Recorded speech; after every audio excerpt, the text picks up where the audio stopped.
안녕하세요. 올해 51살 창가게를 하고 있는 은수라고 해요. 결혼한 지 20년이 넘었고 대학 다니는 아이 하나 있네요. 지금은 남편과 이혼 절차를 밟고 있습니다.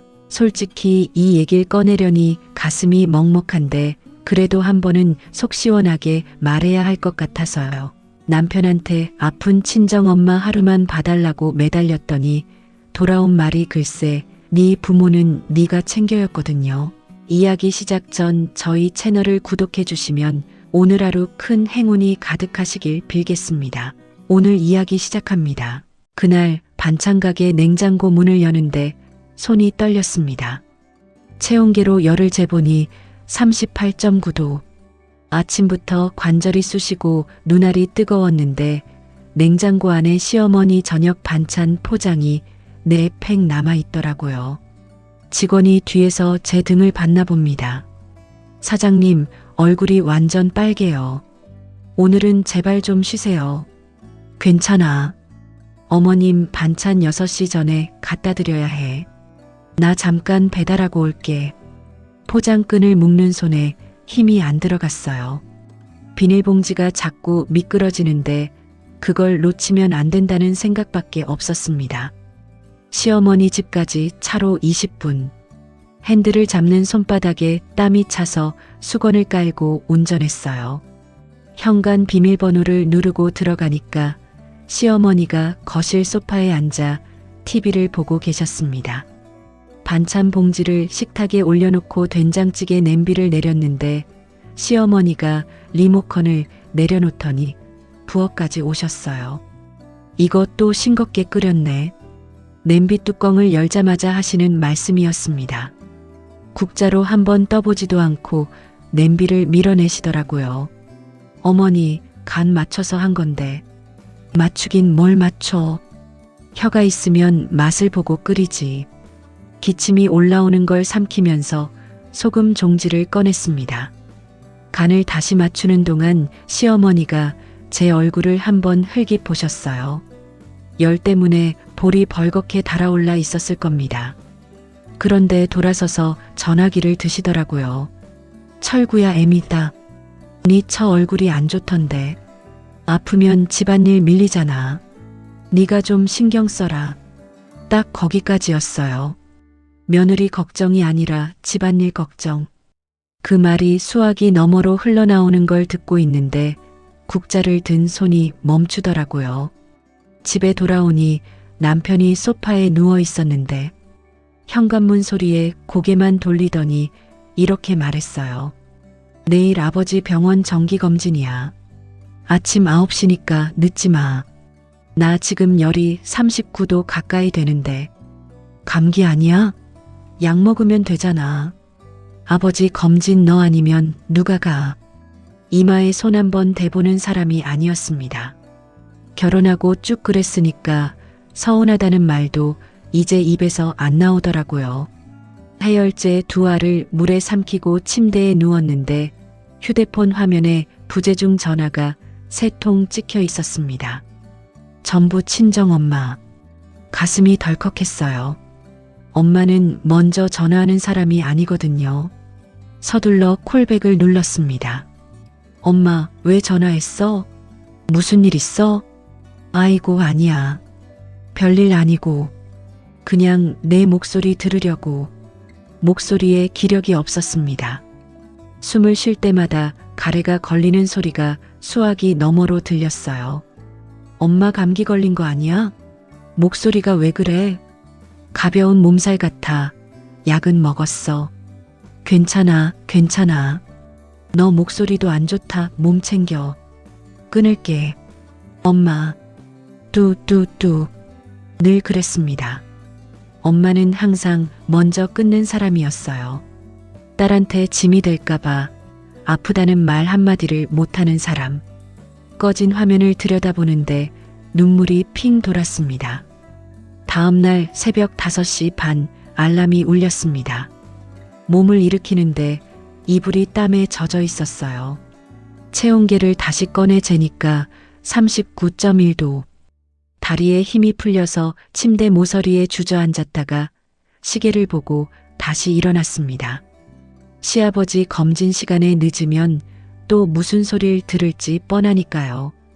병원 갈 준비 끝내고 마스크를 쓰고 현관에 섰는데 남편은 아침부터 소파에 둔너서 TV를 보고 있었어요. 채널을 돌리면서 고개도 안 돌리고 한마디 하더라고요. 수고해. 그 두 글자가 그렇게 무거울 줄 몰랐습니다. 당신 아버지 병원인데 수고해. 신발을 신는데 손이 후들거려서 끈을 2번이나 놓쳤어요. 병원 대기실 의자에 앉아서 시아버지 검사 결과를 기다리는 동안 머릿속에는 시아버지 혈압 수치가 아니라 어젯밤 엄마의 목소리가 맴돌았습니다. 가래 섞인 숨소리, 괜찮다며 전화를 끊던 그 서두름, 마스크 안으로 기침이 터져 나오는데 옆에 앉은 보호자가 힐끗 쳐다보더라고요. 미안하다고 고개를 숙이면서 문득 이런 생각이 들었습니다. 나는 왜 남의 부모 병원에서 미안해하고 있고 내 엄마는 왜 아프면서도 미안해하고 있는 걸까? 시아버지를 댁에 모셔다 드리고 집에 들어오니 오후 3시였습니다. 현관에서 신발을 벗다가 그대로 거실 바닥에 쓰러지듯 눕고 말았어요. 열이 펄펄 끓는데 천장이 빙글빙글 돌았습니다. 눈을 감으면 잠이 올 것 같았어요. 그런데 얼마나 지났을까 어깨를 누군가 흔들었습니다. 야, 저녁은? 밥할 거야 말 거야? 눈을 떠보니 남편이 내려다보고 있었어요. 몸이 진짜 안 좋아. 오늘은 좀 라면이라도 끓여놔. 나 배고파. 그 말을 듣고 바닥에서 일어나 부엌으로 갔습니다. 냄비에 물을 올리고 라면 봉지를 뜯는데 손가락에 힘이 없어서 스프 은박 봉지가 찢어지질 않았어요. 가스 불 위로 물이 끓기 시작했습니다.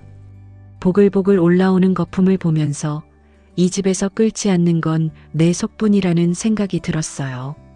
라면 냄비를 씻으면서 문득 결혼 첫 해가 떠올랐습니다. 시할아버지, 시할머니 두 분이 같은 해 겨울에 나란히 드러누우셨어요. 시할아버지는 뇌경색 후유증, 시할머니는 당뇨 합병증. 두 분 다 거동이 안 돼서 기저귀를 채워야 했는데 시어머니가 저를 보셨습니다. 은수야, 네가 젊으니까 네가 해라. 나는 허리가 안 돼. 28이었어요. 시집 온 지 얼마 안 돼서 새벽 3시에 일어나서 어른 두 분 기저귀를 갈았습니다. 한 분 갈고 손 씻고 건너방 가서 또 한 분 갈고 암모니아 냄새가 손톱 밑까지 배어서 며칠을 씻어도 안 빠지더라고요. 철구한테 한 번만 교대해달라고 했더니 그 사람이 뭐라 했는지 아세요? 남자가 그런 걸 어떻게 해? 원래 며느리가 하는 거야. 원래. 그 말을 그때 삼켰습니다. 28에 삼킨 그 말이 목구멍에 걸린 채로 몇 년을 지냈어요. 시할아버지가 먼저 돌아가시고 시할머니가 석 달 뒤에 뒤를 따르셨습니다. 장례를 2번 치르는 동안 저는 상주 옆에서 조문객 밥상을 차리고 국을 데우고 저를 받는 시어머니 뒤에서 방석을 깔았어요. 49제가 끝나고 시어머니가 저를 부엌으로 부르셨습니다. 수고했다, 고맙다 그런 말이 나올 줄 알았어요. 이제 시아버지 혈압이 문제야. 병원 다니는 것도 네가 챙겨. 철구는 바쁘잖아. 고맙다는 말은 없었습니다. 역할이 끝난 게 아니라 교체된 거였어요. 시조부모 간병에서 시아버지 건강관리로. 직함만 바뀌었지 제 이름은 어디에도 없었습니다. 반찬 가게를 연 건 결혼하고 3년째 되던 해였어요. 친정엄마가 결혼할 때 쥐어준 돈하고 제가 결혼 전에 식당에서 일하면서 모은 적금을 합쳐서 시작했습니다. 보증금 3천만 원에 설비 1,500만 원, 전부 제 돈이었어요. 철구는 단 100만 원도 안 보탰습니다. 그런데 가게가 자리를 잡으니까 손님이 오셨을 때 철구가 카운터에 서서 이러더라고요. 제가 미천돼서 와이프한테 가게 하나 차려줬죠. 처음 들었을 때 뒷목이 뻣뻣해졌습니다. 그런데 안 그래도 된다고 사실대로 말해달라고 하면 손님 앞에서 부부싸움이 되니까요. 웃었어요. 그냥 웃고 넘겼습니다. 그 웃음이 몇 번이었는지 모릅니다. 명절 얘기를 안 할 수가 없네요. 추석이든 설이든 제사 음식 12가지를 혼자 준비했어요.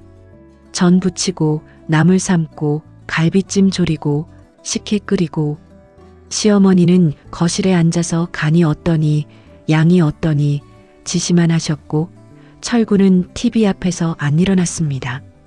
친정 엄마한테 전화할 수 있는 건 제사 다 끝나고 설거지까지 마친 명절 당일 밤이었어요. 엄마 목소리를 들으면 10시가 넘어 있었고 엄마는 항상 같은 말을 했습니다. 바쁘지? 끊어. 3년 전 추석이었어요. 전을 다 부치고 송편까지 빚고 나서 처음으로 입을 뗐습니다. 어머니, 내일 하루만 친정에 다녀와도 될까요? 엄마가 혼자 명절을 보내고 있어서. 시어머니가 대문 앞에 서셨어요. 진짜로 대문 앞을 딱 막고 서신 겁니다. 송편도 다 안 빚었는데 어딜 가? 차례 지내고 손님 오면 누가 상 차려? 다 빚었어요, 어머니. 냉동실에 넣어놨고 나물도 전부. 시집 와서 명절에 친정 간다는 며느리가 어딨어? 뒤에서 철구가 나왔습니다. 편을 들어줄 줄 알았어요. 한 번만이라도. 어머니 말이 맞아. 손님 올 수도 있는데 네가 없으면 어떡해. 신발을 벗었습니다. 현관에서 신발을 벗고 다시 부엌으로 들어갔어요. 수도꼭지를 틀고 손을 씻는데 물소리에 묻혀서 다행이다 싶을 만큼 울었습니다. 그날 밤 엄마한테는 전화도 못했어요. 전화하면 목소리에서 들킬 것 같았거든요. 1년 전에는 엄마가 무릎 수술을 받으셨습니다. 퇴행성 관절염이 심해져서 더 못 미루겠다고 하셨어요. 수술 날짜 잡히자마자 철구한테 말했습니다. 3일만 친정에 내려갈게. 수술이니까 보호자가 있어야 해. 3일? 가게는? 매출 빠지면 누가 책임져? 직원한테 맡기면 다 되냐? 계산 틀리면? 식자재 발주 꼬이면? 네가 가게 주인이야 말이야. 그 사람한테 친정은 늘 이런 거였습니다. 가게 매출보다 후순위, 시댁 경조사보다 후순위, 자기 당구 약속보다 후순위. 3일을 달라는 게 그렇게 큰 요구였을까요? 그 긴 세월 동안 시부모 병원은 수십 번을 다녀놓고 결국 간병인을 알아봤습니다. 비용이 120만 원이었어요. 제가 반찬가게 운영하면서 몰래 모아둔 비상금 통장에서 뺐습니다. 철구는 그 통장이 있는지도 몰랐어요. 관심이 없으니까요. 엄마한테 돈을 보내면서 전화했더니 엄마가 또 그러셨어요. 이건 왜 보내? 나 혼자 할 수 있어. 엄마, 어떻게 혼자 해? 간병인이라도 써야 하니까. 제발 받아. 은수야, 너는 내 살림 챙겨. 전화를 끊고 가게 뒷방에 쪼그리고 앉아서 한참을 울었습니다. 내 살림이 뭔데요? 이 집에서 내 이름이 붙은 게 뭐가 있었는데요? 그리고 현재 독감 3일째, 열은 여전히 38도 위를 오르내리고 있었습니다. 그래도 시어머니 혈압약은 수령해야 했고 반찬가게 발주는 넣어야 했고 시아버지 다음 검진 예약은 확인해야 했어요. 약국에서 시어머니 약봉지를 받아들고 가게로 돌아오면 오후 4시. 그때부터 마감까지 반찬 포장하고 정산하고 냉장고 정리하고 그날 마감을 끝내고 셔터를 내리는데 주머니 안에서 휴대폰이 울렸습니다. 모르는 번호였어요. 광고 전화가 많이 와서 보통이면 안 받았을 텐데 엄마 생각에 혹시나 싶어서 통화 버튼을 눌렀습니다. 보호자 김은수 씨 되시나요? 저는 군청 소속 사회복지사입니다. 손에 들고 있던 가게 열쇠가 바닥에 떨어졌습니다. 집에 설치된 동작 감지기가 6시간 넘게 반응이 없어서 긴급 방문했습니다. 복지사 목소리가 멀리서 들리는 것 같았어요. 귀는 열려 있는데 머리가 안 따라갔습니다. 방문해 보니 어머님이 거실 바닥에 쓰러져 계셨어요. 고열이시고 지금 보건소 임시병상에 모셔다 놨는데 보호자분이 오셔야 합니다. 지금 바로 내려가겠습니다. 잠깐요. 보호자분 통화 중에 기침하시는 것 같은데 혹시 감기 증상 있으세요? 독감이요. 나흘째. 그러시면 안 됩니다. 어머님이 고령이시잖아요. 독감이 옮으면 폐렴으로 갈 수 있어요. 보호자분 상태가 먼저 회복되셔야. 그럼 우리 엄마는요? 바닥에 그렇게 오래 누워 있었다면서요. 아무도 없잖아요, 거기. 목소리가 떨렸습니다. 복지사분이 잠깐 말을 멈추셨다가 현재 보건소에서 기본 처치는 하고 있으니 내일 상태를 보고 결정하자고 하셨어요. 전화를 끊고 가게 셔터 앞에 쭈그려 앉았습니다. 다리에 힘이 없었어요. 독감 때문인지 엄마 때문인지 모르겠더라고요. 집에 돌아와서 밤새 잠을 못 잤습니다. 시골까지 차로 3시간. KF94 마스크에 장갑까지 끼면 괜찮을까? 새벽 2시에 응급의료 상담 전화를 돌렸어요. 독감 감염 상태에서 고령 환자와 접촉하시면 위험합니다. 다른 가족분이 오시거나 최소한 해열 후 24시간은 지나셔야. 전화를 끊고 천장을 봤습니다. 해열 후 24시간. 지금 열이 38도 중반인데 언제 떨어질지 모르는 열을 기다리는 동안 엄마는 보건소 간이 침대에 혼자 누워 있는 겁니다. 이불도 제대로 없을 텐데 찬 바닥에 6시간을 쓰러져 있었으면 온몸이 얼마나 아플까. 다른 가족 그때 한 사람이 떠올랐어요. 떠올리고 싶지 않았는데 달리 방법이 없었습니다.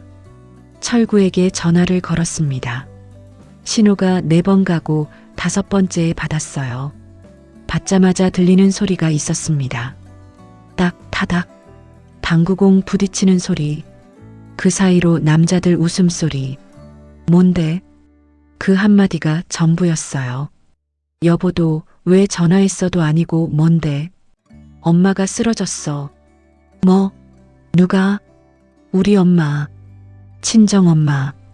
거실에서 쓰러져 있었대. 6시간을. 나는 독감이라 옮길까봐 못 가. 당신이 하루만 내려가서 상태 좀 봐줘. 제발.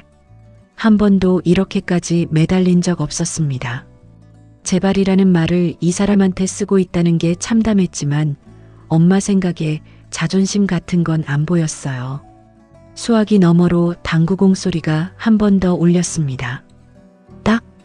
그 소리 뒤에 철구의 목소리가 왔어요. 네 부모는 네가 챙겨야지. 내가 그걸 왜 해?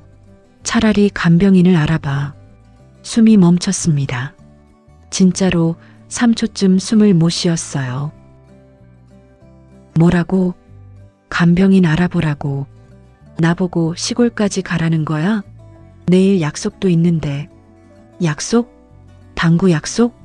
내 엄마가 바닥에 쓰러져 있는데 당구 약속? 야, 왜 흥분해? 원래 그런 거 전문가한테 맡기는 거야. 내가 가봤자 뭘 어떻게 하냐고. 전화가 끊겼습니다. 제가 끊은 게 아니에요. 그 사람이 끊었습니다. 당구공 소리 사이로 제 엄마가 바닥에 쓰러져 있다는 말을 듣고도 그 사람이 끊었어요. 다시 전화를 걸었습니다. 손이 떨려서 화면을 3번 찍어야 통화 버튼이 눌렸어요. 왜 또? 나는 당신 부모 15년을 챙겼어. 시할아버지, 시할머니 기저귀 갈고, 시아버지 병원 매달 데려가고, 시어머니 반찬 15년째 갖다 드리고 있어. 근데 내 엄마가 쓰러졌는데 하루를 못 가? 그건 며느리니까 당연한 거잖아. 뭐, 며느리니까 당연한 거고 네 부모는 네가 알아서 할 일이야. 나 바빠 끊어. 뚜뚜뚜. 두 번째로 끊겼습니다. 당연한 거. 며느리니까 당연한 거. 휴대폰을 쥔 손이 하얗게 질렸어요. 화면에 통화 종료 표시가 떠 있는데 그걸 보면서 이상한 감각이 왔습니다. 분노도 아니고 슬픔도 아니고 뭔가가 툭 끊어지는 느낌. 고무줄을 너무 잡아당기면 어느 순간 탁 하고 끊어지잖아요. 그거였어요. 이 사람 얼굴에서 남편이라는 글자가 지워지는 게 보이는 것 같았습니다. 15년 동안 억지로 붙여놨던 라벨이 바닥에 떨어져서 발에 밟히는 느낌. 그걸 주워서 다시 붙이고 싶은 마음이 단 1g도 없었어요. 새벽 4시에 반찬 가게 직원한테 카톡을 보냈습니다. 언니 사정이 생겨서 며칠 가게 좀 맡아줘. 발주 목록 냉장고 앞에 붙여놨어. 답장을 기다리지 않고 약상자를 열었어요. 해열제를 한 줌 꺼내서 지퍼백에 담고 마스크 10장, 장갑, 갈아입을 옷, 가방을 매는데 어깨가 천근만근이었지만 현관문을 열었습니다. 철구는 안방에서 코를 골고 있었어요. 그 코 고는 소리를 등 뒤로 듣고 문을 닫았습니다. 새벽 도로는 비어 있었습니다. 핸들을 잡은 손에 열이 올라서 화끈거렸고 중간에 2번 졸음이 쏟아져서 휴게소에 차를 세우고 해열제를 씹어 삼켰어요. 물도 안 마시고 그냥 씹었습니다. 쓴맛이 입안에 쫙 퍼지는데 그게 오히려 잠을 깨우더라고요. 시골 보건소에 도착한 건 아침 7시 반이었습니다. 임시 병상이라고 해봐야 칸막이 쳐진 간이 침대 하나. 거기에 엄마가 누워 있었어요. 이불이 턱까지 올려져 있었는데 얼굴이 반쪽만 보였습니다. 입술이 하얗게 갈라져 있었고 눈이 움푹 들어가 있었어요. 숨을 쉬는 건지 안 쉬는 건지 이불이 미세하게 움직이는 걸 보고서야 안심이 됐습니다. 엄마가 눈을 떴어요. 저를 알아보시더니 가장 먼저 하신 말이 뭔지 아세요? 왜 왔어? 너 아프잖아. 엄마 손을 잡았습니다. 손이 얼음장이었어요. 보건소 난방이 약해서 밤새 추우셨을 겁니다.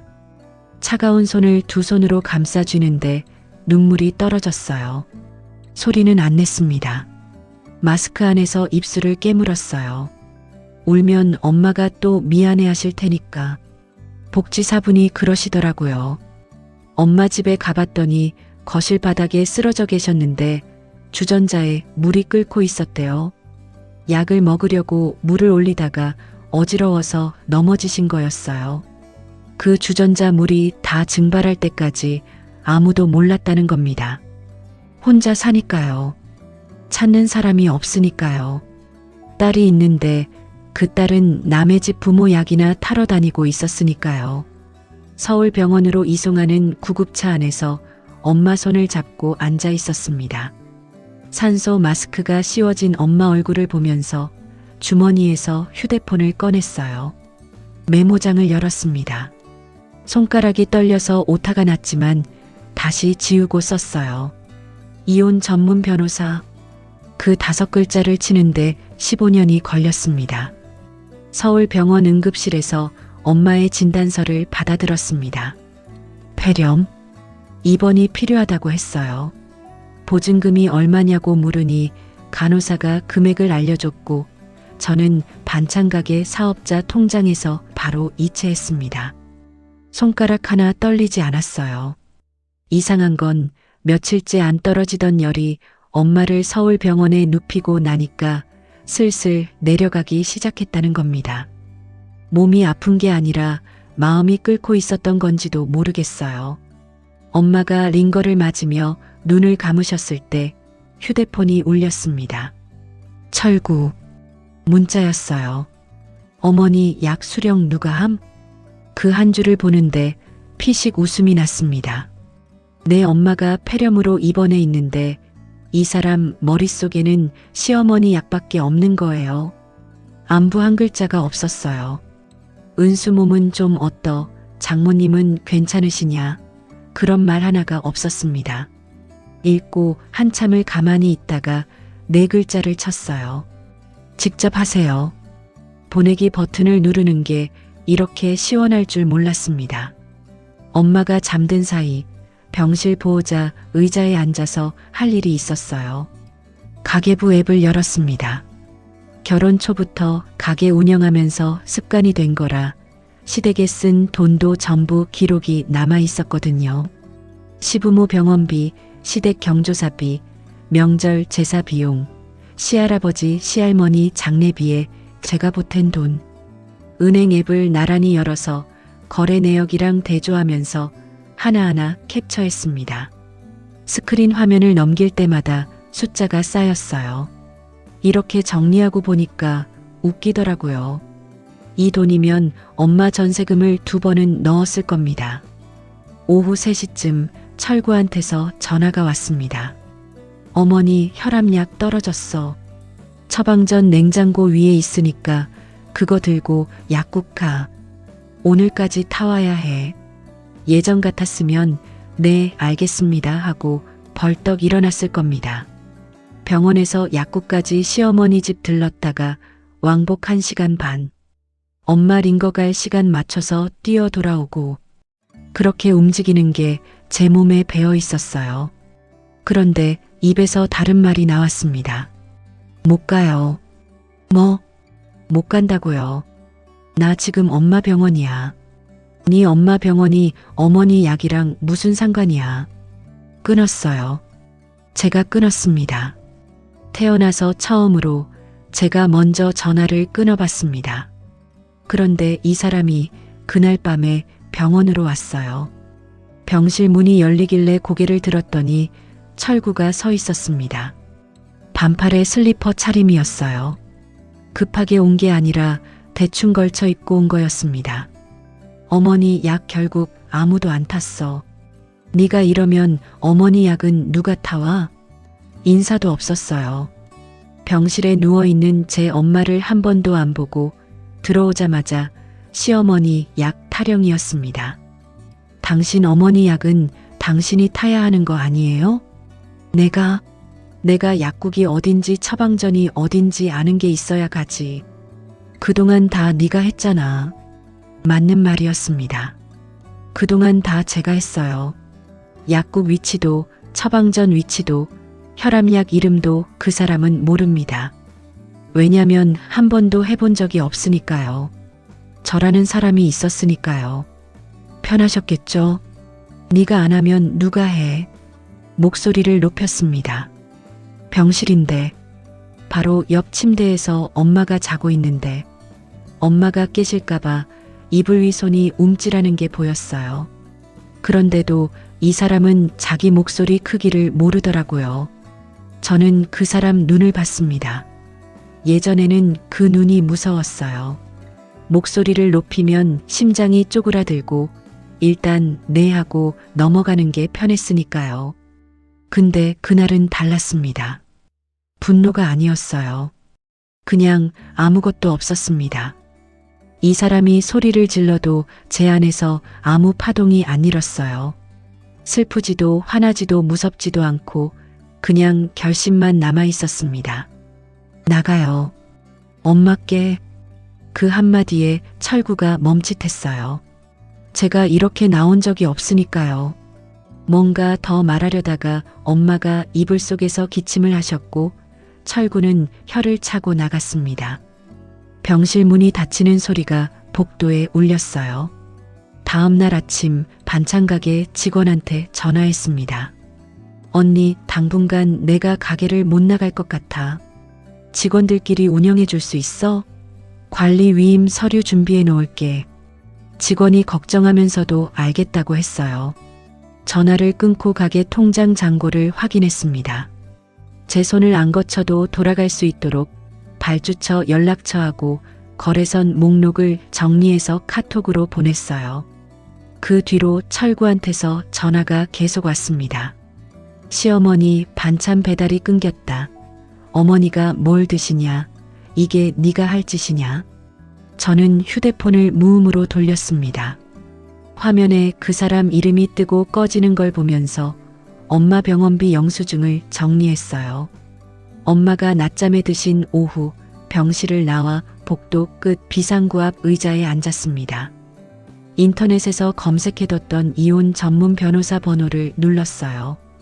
결혼 전 재산 목록하고 결혼 후 지출 내역을 정리해 오세요. 그리고 남편분의 유책 사유를 입증할 자료가 있으면 좋습니다. 유책 사유요? 부양 의무 거부가 대표적입니다. 발언이나 행동이 기록되어 있으면 큰 도움이 됩니다. 녹음 같은 거 혹시 있으세요? 녹음. 그 말을 듣는 순간 머릿속에 뭔가가 스쳤어요. 반찬 가게를 운영하면서 거래처 통화가 잦았거든요. 발주 수량이 틀렸다. 단가가 다르다. 이런 분쟁이 잦아서 3년 전부터 모든 통화를 자동 녹음으로 설정해뒀습니다. 휴대폰 녹음 폴더를 열었어요. 날짜 순으로 정렬된 파일들 사이에서 며칠 전 날짜를 찾았습니다. 새벽에 전화했던 그 통화. 재생 버튼을 눌렀어요. 당구공 소리가 먼저 들렸습니다. 딱, 타닥. 그 소리 사이로 제 목소리가 나왔어요. 떨리는 목소리로 하루만 봐달라고 매달리는 소리. 그리고 철구의 목소리. 이어폰을 뺐습니다. 더 안 들어도 됐어요. 파일을 길게 눌러서 별도 폴더에 저장하고 클라우드에도 백업했습니다. 복도 창문 밖으로 해가 지고 있었어요. 주황빛이 비상구 문에 비치는 걸 보면서 변호사한테 다시 전화했습니다. 녹음 있습니다. 그날 저녁 신우이한테서 카톡이 왔어요. 은수야, 어머니 혈압약 사흘째 못하고 계셔.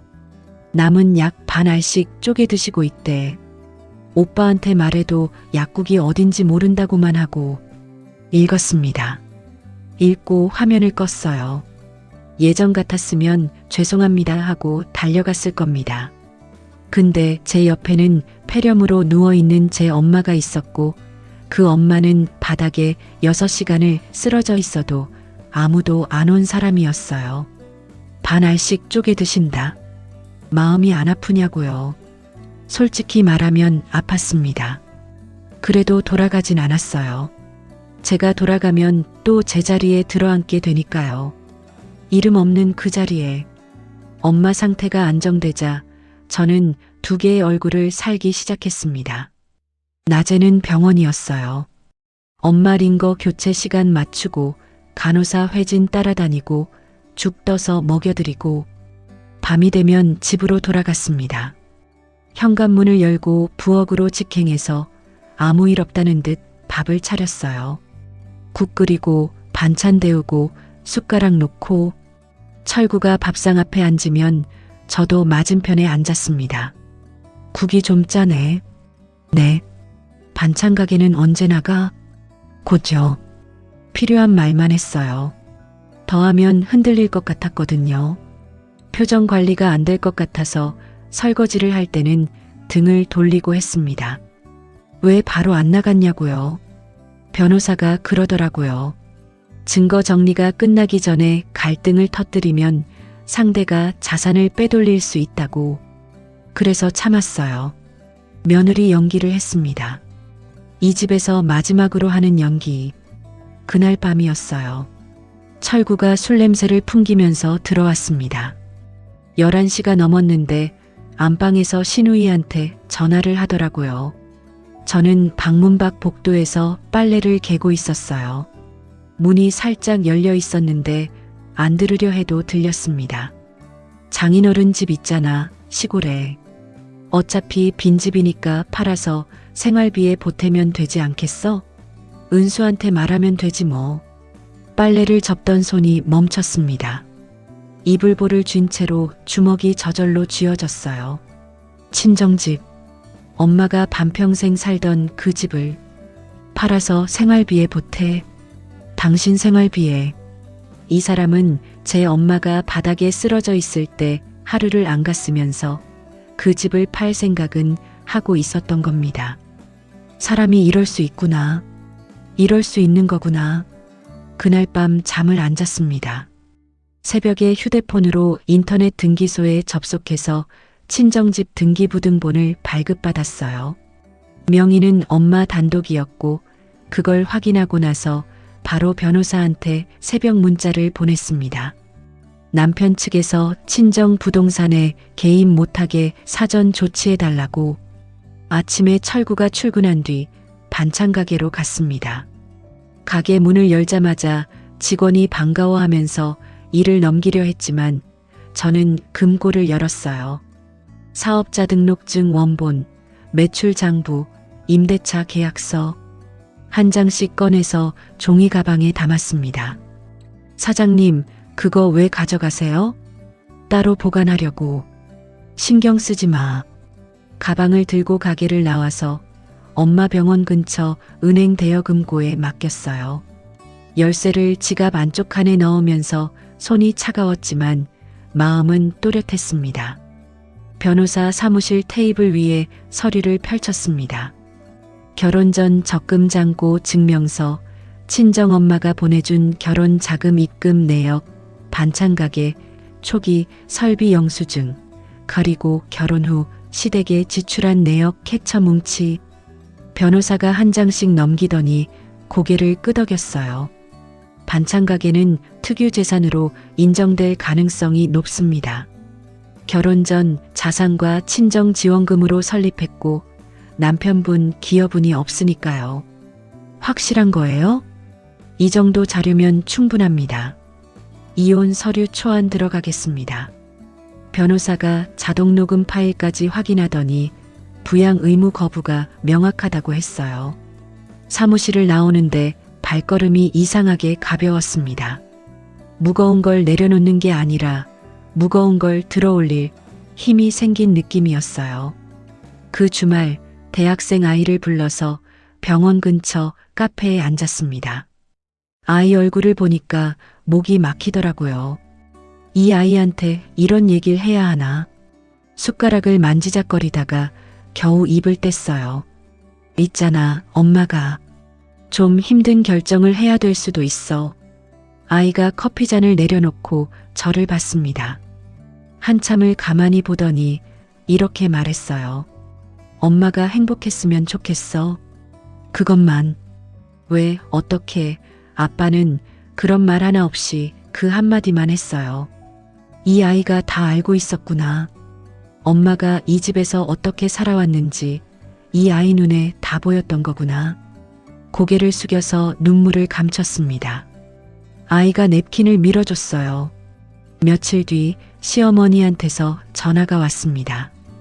은수야, 요즘 반찬도 안 가져오고 얼굴도 안 비추고 그게 며느리가 할 짓이야? 며느리 자격이 있는 거야, 없는 거야? 수화기 너머로 목소리가 날카로웠는데 예전처럼 가슴이 쪼그라들지는 않았어요. 어머니, 시아버지 검진도 밀렸어. 약도 아들이 타오니 뭐가 맞는 약인지도 모르고 네가 이럴 거면 시집을 왜 온 거야? 말이 빨라지다가 갑자기 끊겼어요. 어머니? 어지러워. 잠깐만. 수화기 너머에서 숨소리가 거칠어졌습니다. 3초, 5초. 그러다 다시 목소리가 돌아왔는데 아까보다 힘이 빠져 있었어요. 됐어. 끊어. 네. 죄송합니다. 그 네 글자가 이 사람에게 하는 마지막 말이 될 줄은 그때는 몰랐습니다. 엄마 퇴원 수속을 밟으면서 휴대폰으로 부동산 앱을 열었어요. 서울 근교 소형 아파트 전세. 방 2개짜리. 엄마 방, 내 방. 매물을 하나하나 넘기면서 이런 걸 15년 전에 했어야 했는데 싶었습니다. 모든 서류가 갖춰진 날 밤 집으로 돌아왔습니다. 철구는 이미 자고 있었어요. 코 고는 소리가 규칙적으로 울리는 옆에 누워서 휴대폰을 켰습니다. 갤러리를 열었어요. 맨 아래까지 스크롤을 내리니까 거기 있었습니다. 결혼식 사진. 부케를 들고 웃고 있는 27살의 저. 옆에 서 있는 철구. 사진 위에 손가락을 올렸습니다. 삭제. 정말 삭제하시겠습니까? 네. 화면에서 사진이 사라졌어요. 옆에서 코 고는 소리는 변함없이 이어지고 있었습니다. 이 사람은 모르겠죠. 옆에서 뭐가 지워지고 있는지. 휴대폰을 베개 밑에 넣고 눈을 감았습니다. 내일 할 일이 선명했어요. 전셋집 계약, 이삿짐 정리, 변호사 최종 확인. 잠이 안 올 줄 알았는데 오랜만에 바로 잠들었습니다. 엄마 퇴원 날이었습니다. 간호사가 퇴원 서류를 건네주고 저는 수납 창구에서 나머지 비용을 정산했어요. 엄마가 휠체어에 앉아 로비에서 기다리고 계셨는데 창밖으로 햇빛이 들어오니까 눈을 가늘게 뜨셨어요. 병실 형광등만 보다가 오랜만에 보는 자연광이었을 겁니다. 엄마, 오늘 새집 가는 거야. 방 햇볕 잘 들어. 내가 무슨 새집까지. 가야지. 엄마 방이야, 엄마 방. 엄마가 고개를 돌리셨어요. 창밖을 보시는 건지 눈물을 감추시는 건지 저는 묻지 않았습니다. 대신 휠체어 손잡이를 잡고 출구 쪽으로 밀었어요. 전셋집 계약은 3일 전에 끝내놨고 이삿짐 업체는 내일 오후로 잡아놨습니다. 오늘은 엄마를 먼저 모시고 가서 필요한 것들을 정리하면 되는 거였어요. 머릿속에 순서가 선명했습니다. 퇴원, 새집 이동, 내일 이삿짐, 모레 변호사 최종 확인. 한 칸씩 넘기면 되는 거였어요. 그때 주머니에서 휴대폰이 울렸습니다. 화면에 뜬 이름, 철구. 가슴이 뛰지는 않았어요. 다만 이 타이밍이 이상하다는 생각이 들었습니다. 며칠째 제 전화를 무시하더니 갑자기 거는 건 뭔가 필요한 게 생겼다는 뜻이니까요. 통화 버튼을 눌렀습니다. 어머니가 쓰러졌어. 숨을 몰아쉬는 소리가 먼저 들렸어요. 목소리가 갈라져 있었습니다. 뇌졸중이래. 지금 응급실이야. 빨리 와. 엄마 휠체어 손잡이를 잡은 채로 멈춰 섰어요. 로비 한가운데 사람들이 지나가는 복도에서 3초? 그 3초 동안 머릿속에 떠오른 건 시어머니 얼굴이 아니었습니다. 당구공 소리가 들렸어요. 딱, 타닥. 뭔데 하고 봤던 그 목소리. 간병인이나 알아보라던 그 말투. 전화를 끊고 다시 당구를 치러 갔을 그 뒷모습. 입을 열었습니다. 목소리가 낮고 차분하게 나왔어요. 제 목소리가 아닌 것 같았습니다. 누구세요? 간병인 구하시는 거면 전화 잘못 거셨네요. 수화기 넘어가 조용해졌어요. 1초, 2초. 뭐라고? 전화 잘못 거셨다고요. 끊었습니다. 손이 떨리지 않았어요. 이상할 만큼 고요했습니다. 화면이 꺼지는 걸 보면서 이 말을 하기 위해 그 긴 밤들을 버텼구나 싶었어요. 바로 전화가 다시 울렸습니다. 철구. 거절. 또 울렸습니다. 거절. 세 번째 번호를 길게 눌러서 차단했어요. 화면에서 그 이름이 사라지는 걸 보고 가방 안쪽에 넣어둔 서류 봉투를 손으로 확인했습니다. 이혼 서류, 재산 분할 명세서, 녹음 파일, 백업 USB 전부 있었어요. 은수야, 무슨 전화야? 엄마가 휠체어에서 고개를 돌려 저를 올려다보셨어요. 아무것도 아니야, 엄마. 가자. 택시를 불러서 엄마를 태우고 새 전셋집으로 향했습니다. 차 안에서 엄마 손을 잡았는데 병원에서 처음 잡았던 때보다 온기가 돌아와 있었어요. 전셋집에 엄마를 눕히고 이불을 덮어드리고 있는데 병원에서 전화가 왔습니다. 엄마가 입원했던 병원이었어요.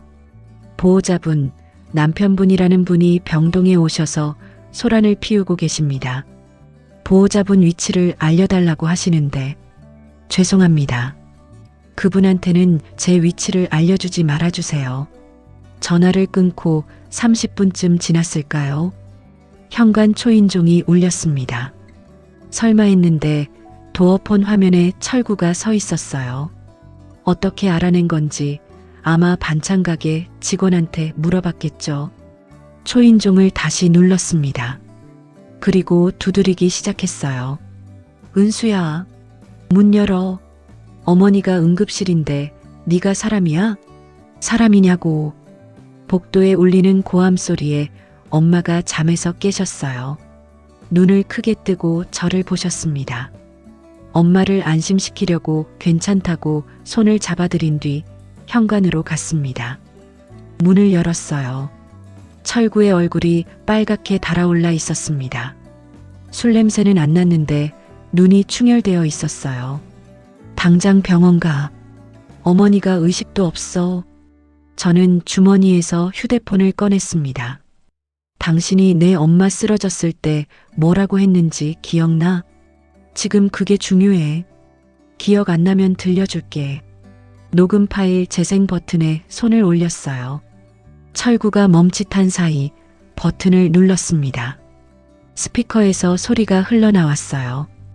당구공 부딪히는 소리, 웃음소리, 그리고 철구 자신의 목소리. 네 부모는 네가 챙겨야지. 내가 그걸 왜 해? 차라리 간병인을 알아봐. 복도가 조용해졌습니다. 철구의 입이 반쯤 벌어진 채로 굳었어요. 자기 목소리를 듣고 있는 자기 얼굴. 그 표정을 저는 절대 안 잊을 겁니다. 녹음을 멈추고 가방에서 서류 봉투를 꺼냈습니다. 이혼 청구서하고 재산 분할 명세서. 철구의 손에 쥐어줬어요. 여기 서명하면 당신도 편해질 거야. 철구가 봉투를 받아들었다가 바닥에 내던졌습니다. 서류가 흩어지면서 복도 바닥에 펼쳐졌어요. 이혼? 어머니가 죽게 생겼는데 이혼 서류를 들이밀어. 네가 사람이야. 사람이냐고. 제가 따라 말했어요. 낮은 목소리로.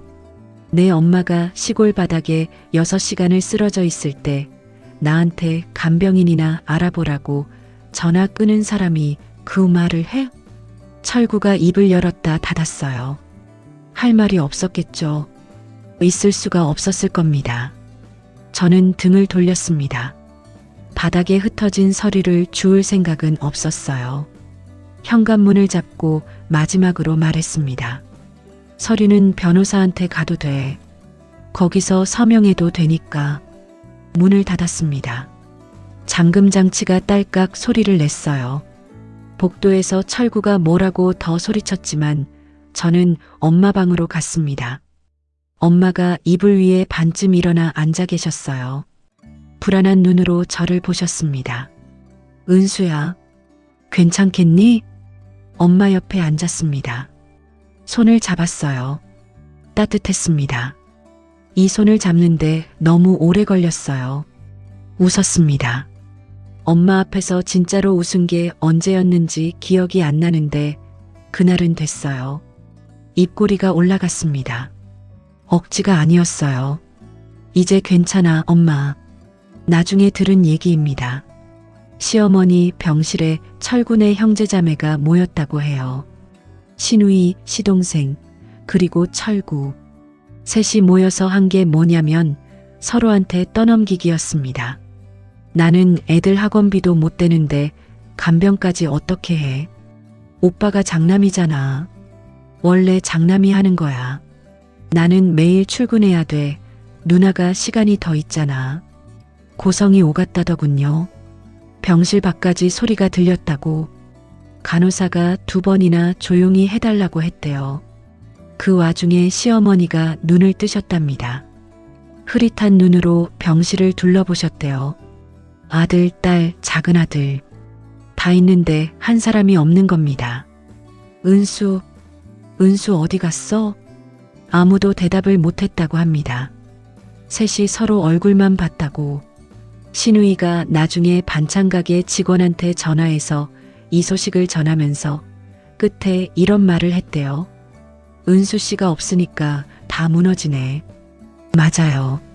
무너진 거예요. 그 구조가. 저 하나한테 기대서 굴러가던 그 시스템이 제가 빠지니까 한꺼번에 주저앉은 겁니다. 신우이가 결국 철구한테 터뜨렸다더군요. 오빠가 며느리 하나 못 잡아서 어머니를 이 꼴로 만든 거야. 은수 씨가 왜 나갔는지 몰라? 오빠가 그렇게 하니까 나간 거지. 철구가 뭐라 했냐고요. 아무 말도 못했답니다. 처음이었을 거예요. 그 사람이 아무 말 못하고 서 있었던 게 그 사람이 저한테 문자를 보냈다는 것도 나중에 알았어요. 번호가 차단되어 있으니까 발송 실패가 떴겠죠. 무슨 내용이었는지는 모릅니다. 알고 싶지도 않았어요. 변호사가 철구 측에 서류를 보냈습니다. 유책 배우자 증거자료 목록하고 재산 분할 소장.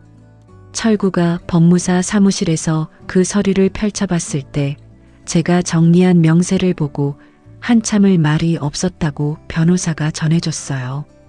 시부모 병원비, 경조사비, 명절 비용, 장례비 보탬, 반찬가게 수익에서 시댁에 흘러간 돈. 한 줄 한 줄 날짜와 금액이 빼곡하게 적혀 있었을 겁니다. 그 옆에 철구가 기여한 금액은 비어 있었고요. 숫자는 거짓말을 안 하니까요. 그 무렵 저는 반찬가게 간판을 바꾸고 있었습니다. 업자가 사다리 위에 올라가서 기존 간판을 떼어냈어요. 강신의 반찬. 결혼하면서 남편 성을 붙여 만든 상호였습니다. 그때는 당연한 거라고 생각했어요. 시댁돈은 한 푼도 안 들어갔는데 이름은 남편 성을 달고 있었던 겁니다. 새 간판이 올라갔습니다. 은순의 반찬. 직원이 밖에서 사진을 찍어 보내줬어요. 화면을 보는데 코끝이 시큰했습니다. 제 이름이 붙은 가게. 처음이더라고요. 이 가게가 제 거라는 걸 간판으로 확인한 게. 새 전셋집 이삿짐은 많지 않았어요. 원래 집에서 가져온 건 제 옷하고 엄마 드릴 이불 세트, 그리고 부엌 살림 조금. 나머지는 새로 샀습니다. 많이 필요 없었어요. 냄비 2개, 밥그릇 4개, 국그릇 4개, 수저 4벌. 4벌을 산 건 아이가 올 때를 대비한 거였어요. 엄마 방은 남쪽이었습니다. 오전에 햇볕이 비스듬히 들어와서 이불 위에 네모난 빛이 놓이는 자리. 거기에 침대를 밀어놓고 커튼을 달았어요. 엄마가 침대에 앉아서 창밖을 내다보시더니 이렇게 말씀하셨습니다. 여기 따뜻하다. 그 한마디에 이삿짐 뜯느라 아프던 손톱이 안 아팠어요. 아이가 왔습니다. 택배 상자 2개를 들고 왔는데 하나는 외할머니 드릴 무릎 담요였고 하나는 자기 이불이었어요. 이거 외할머니 방 옆에 깔아놓을게. 나올 때마다 여기서 잘 거야. 네가 올 때 깔아도 되는데. 아니, 깔아놓을 거야. 그래야 내 자리잖아. 이불을 안고 작은 방으로 들어가는 아이 뒷모습을 보면서 머리를 쓸어 넘겨줬습니다. 고맙다는 말이 입까지 왔는데 목이 메어서 소리가 안 나오더라고요. 아이가 돌아보면서 웃었어요. 그 웃음이 대답이었습니다. 이혼 조정 기일날 법원 복도에서 철구를 봤습니다. 양복을 입고 있었는데 넥타이가 비뚤어져 있었어요. 원래 넥타이를 매주던 사람이 없으니까. 저를 보자마자 한 발 다가왔습니다. 은수야, 합의하자. 다시 생각해봐. 생각 다 했어요. 조정실에서 변호사가 조건을 읽었습니다. 반찬가게에 대한 일체의 권리 포기, 친정 부동산에 대한 일체의 개입 포기, 양육비 정산. 철구 측 변호사가 뭐라고 했지만 철구가 손을 들어 막았어요. 그리고 고개를 숙였습니다. 서류 위에 펜을 올리는 손이 떨리더라고요. 저는 안 떨렸어요. 서명이 끝나고 법원을 나왔습니다. 4월이었어요. 바람이 불었는데 차갑지 않았습니다. 그날 저녁 새집 작은 식탁에 엄마하고 마주 앉았습니다. 된장찌개를 끓였어요. 감자, 두부, 애호박. 엄마가 좋아하는 재료만 넣었습니다. 시어머니한테 가져다 드릴 때는 늘 간이 어떠니 싱겁니 짜니 했는데 엄마한테는 그냥 제 손맛대로 끓였어요. 국자로 떠서 엄마 그릇에 덜어드렸습니다. 엄마가 후후 불어서 한 숟가락 드시더니 고개를 들어 저를 보셨어요. 이 맛이 제일 좋다. 웃고 계셨습니다. 주름 사이로 눈이 초승달처럼 접히고 입꼬리가 올라가고 그 얼굴을 보는데 아, 이게 내가 끓이고 싶었던 된장찌개구나 싶었어요. 싱겁다고 밀어내는 사람한테 가져다 주는 된장찌개가 아니라 맛있다고 웃어주는 사람 앞에 놓는 된장찌개. 식사를 마치고 설거지를 했습니다.